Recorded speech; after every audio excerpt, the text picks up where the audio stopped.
Hey everyone, welcome. Before we dive in, here's something important to remember. You don't need to be perfect today. Just aim to grow, even if it's just 1%. Small steps taken consistently lead to big success. So let's make today count one step at a time. Let's take a quick look at what we are going to cover. We will start with the basics, univariate and multivariate linear regression. So you get a solid foundation. Then we will connect those concepts to real life examples that are simple and relatable.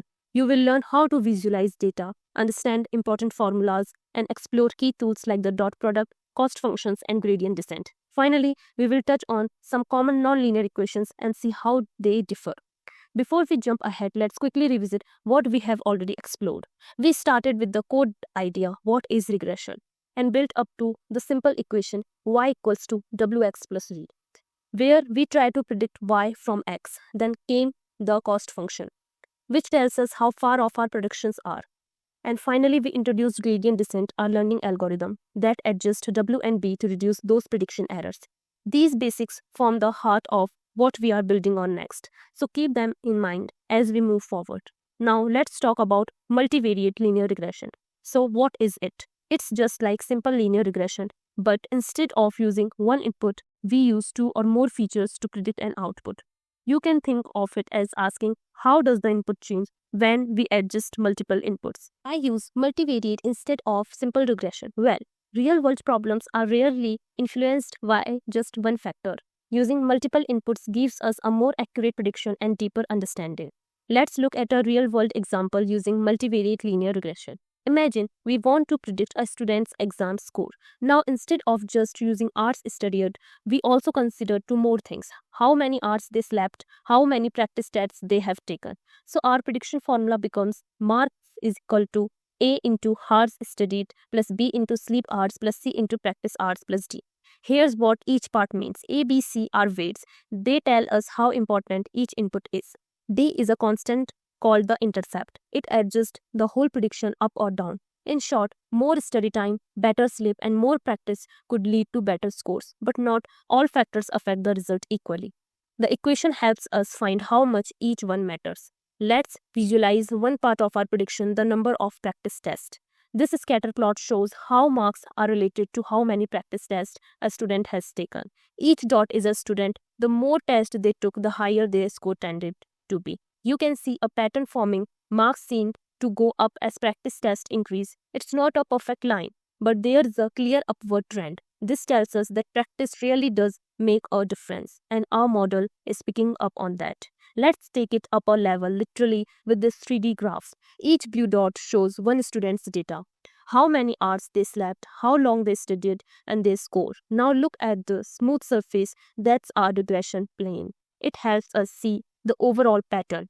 Basically, as sleep hours and study time change, this plane shows how scores are likely to change too. If the plane rises, it means better sleep, and more study usually lead to higher scores. This is the power of multivariate regression. We can see how multiple input work together to impact the outcome. Here's the main formula behind multivariate linear regression. Let's break it down. Y is the value we want to predict, like exam scores or house prices. X1, X2 up to Xn are our input features. These could be things like hours studied, number of practice tests, or sleep hours. W1, W2 up to Wn are weights that tells us how important each input is. And B is the bias. It adjusts our prediction up or down overall. So in simple terms, each input is multiplied by its weight. We add everything together and then add the bias to get our prediction. Let's use a real example to see how our formula works in action. We want to predict a student's marks based on three things: hours studied, hours slept, and number of practice tests. Our formula looks like this. Marks is equal to W1x1 plus W2x2 plus W3x3 plus B, where x1 is equal to hours studied, x2 sleep hours, x3 practice test, and the weights are 5 to 3 with bias B is equals to 10. Now for a student who studied for 4 hours, slept for 6 hours, and 2 practice tests, marks is equal to 48 marks. So this student is predicted to score 48 marks. This step-by-step process shows how each input contributes to the final prediction.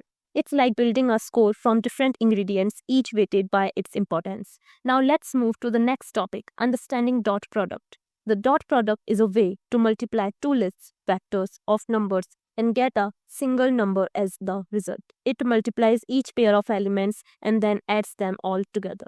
Think of vectors as lists of numbers. When we take two such lists, one with inputs and one with weights, take the first number from the first list, multiply it with the first from the second list. Do the same for the second pair, third pair, and so on. Then add them all. That sum is the dot product. Let's understand it with an example. Let's say we have vector A inputs 2, 4, 3, vector B weights 5, 1, 2. Dot product is equal to 2 into 5 plus 4 into 1 plus 3 into 2. 10 plus 4 plus 6 is equal to 20. In this example, we multiply each input with its matching weight and add them all. Each number in vector A could be a real-world input like study hours, sleep hours, etc. Each number in vector B shows how important that input is, the weight. Inputs represent things students do, like studying, sleeping, and taking tests. Weights tell us how much each of those things contributes to the final score. The dot product combines all these effects into one prediction. Let's break down how dot product helps us make predictions using multiple inputs. We have a student and we want to predict their exam score based on hours studied is equal to 2, sleep hours is 4, practice test taken is 3. Each input has a matching weight that shows how important it is. Weight for study 5, weight for sleep 1, weight for practice test 2. To get our dot product, we multiply each input by its weight. 2 into 5, 10, 4 into 1, 4, 3 into 2, 6.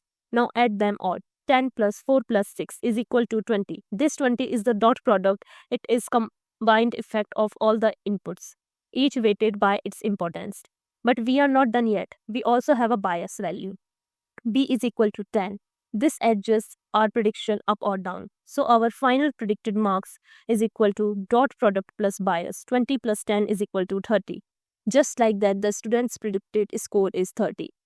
It's like building a score from ingredients where each one is measured and contributes its own flavor. Dot product lets us mix them in the right proportions. I hope you understood it well. Now let's move to the next topic, why use dot product in multivariate linear regression. The first point is, same example we have just discussed. This example shows us that this shortcut becomes super useful when we have many inputs. It saves time, keeps things tidy, and helps us focus on building better models. Let's start with why simple multiplication doesn't work in regression. If we multiply inputs like x1, x2, x3, we are mixing them together in a way that ignores their individual roles. This turns the model into something nonlinear, which goes against our goal. We want a straight line, linear relationship. Why dot product is perfect here?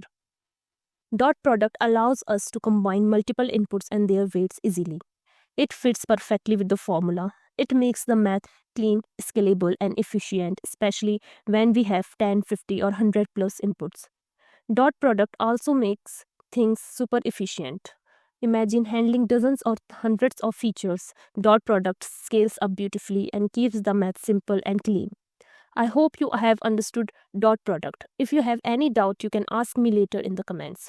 Let's move to the next topic, cost function in multivariate linear regressions. Let's start with the basic idea. What is a cost function? It's a way to measure how wrong our model's predictions are. Think of it like a scoreboard telling us how close or far we are from the actual answers. It answers a simple but powerful question: how well is our model performing? If our prediction is way off from the actual score, the cost function gives us a penalty. The bigger the error, the bigger the cost. Our goal in training is to lower the cost. That means adjusting our model again and again so it makes better predictions. Let's make this concept real. Suppose we are trying to predict a student's score using things like study, time, and sleep. We use these three inputs, study, sleep, and practice, to estimate how well a student will perform. This student studied for 4 hours, slept for 6, and took 2 tests. So our prediction is 70, but in reality the student scored 80. That means we were 10 marks off. We calculate the error, how far we missed the real score. In this case, minus 10. This is where cost function steps in. It takes the error and turns it into a penalty. The bigger the error, the more we adjust the model to improve accuracy. Next is types of cost functions. In multivariate linear regression, the most common cost function is mean squared error (MSE) and mean absolute error (MAE). Let's start with MSE. This formula represents the mean squared error, our cost function in multivariate linear regression. It is the average of squared differences between our model's prediction y hat and the actual value y. Squaring ensures we treat all errors as positive and penalize large mistakes more. In simple terms, take each prediction, subtract the actual value to find the error. Square that error so negatives don't cancel positives and large errors hurt more. Do this for all examples and average it out. That gives us the mean squared error. Each term helps structure the math. M is equal to total students we are evaluating. Y hat is our prediction for student. Y what the student actually scored. This keeps our formula tidy and scalable.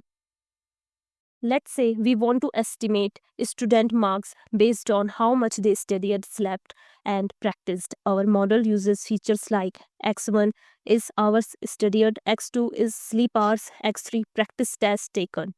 These become inputs into the model. Here's the comparison. Student A predicted 70 but scored 80, error of -10.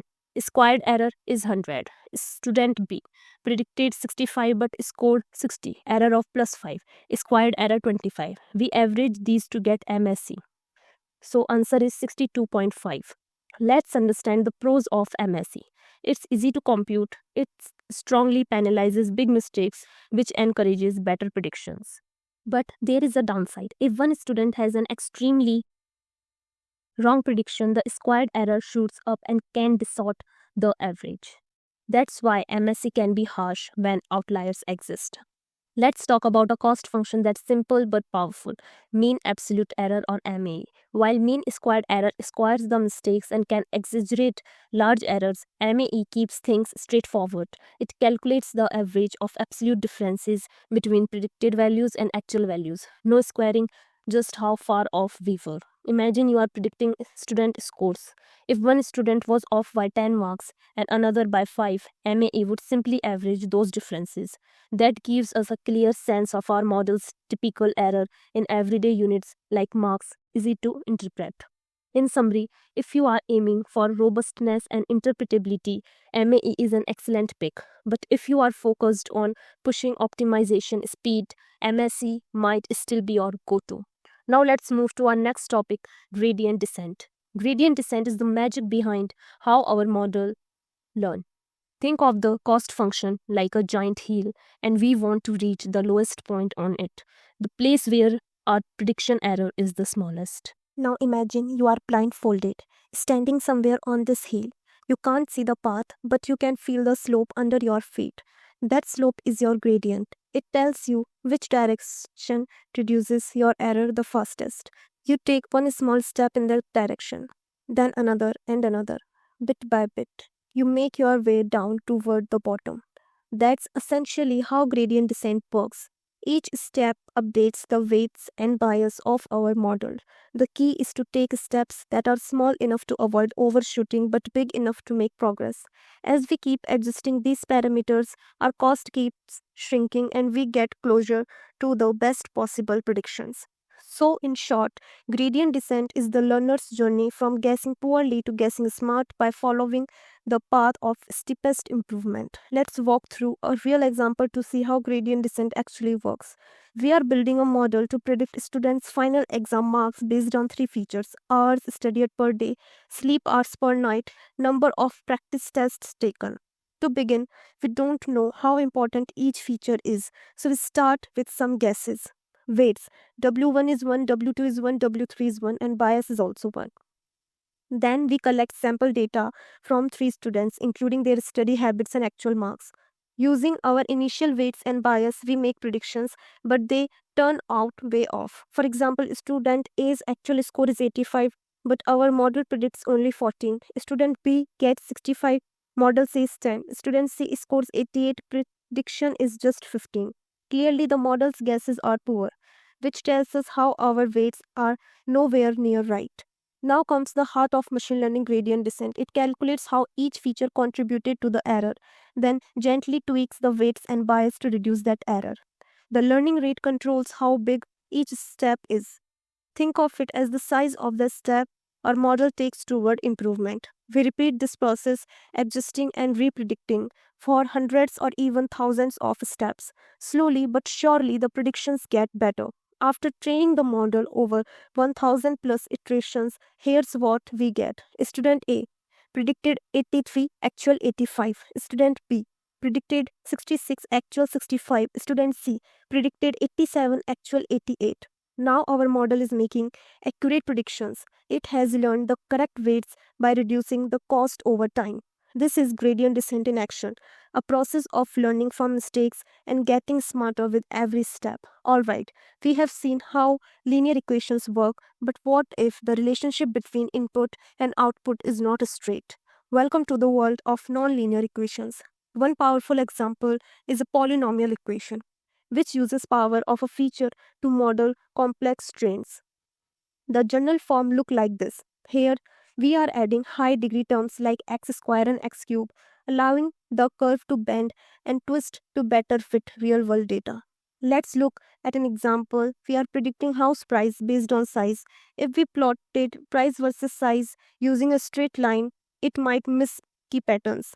But with a polynomial regression, say degree 3, we can capture a more accurate curve. Check out the graph. The blue dots are actual data points, house sizes and their prices. The smooth blue curves is our model's prediction. Notice how prices increases gradually at first, then rapidly after a certain point. That surge in price for larger house is marked as the rapid increase zone. This is something linear models cannot handle well, but polynomial ones can. They allow us to better model relationships where changes accelerate or shift dramatically. Now let's explore another powerful nonlinear equation, exponential growth. This is used when the quantity we are modeling increases rapidly over time. The equation looks like this. Here x is our input like time, e is a special mathematical constant roughly 2.718, w controls the rate of growth and b scales the result. A great example is predicting the growth of bacteria. In the beginning the population grows slowly, but once it starts multiplying, it explodes quickly. This is exponential growth. Look at the graph.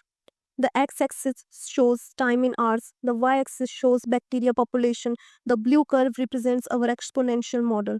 Notice how the population starts small then shoots upward after just a few hours. That steep rise is exactly what exponential function capture, growth that accelerates over time. This kind of modeling is useful for things like population, money compounding, viral content, spread, anything that grows faster as time goes on. Finally, let's look at a different kind of nonlinear model, the logarithmic equation. This one is all about diminishing returns. It's look like this. Let's break it down. X is our input, like how much money we are spending.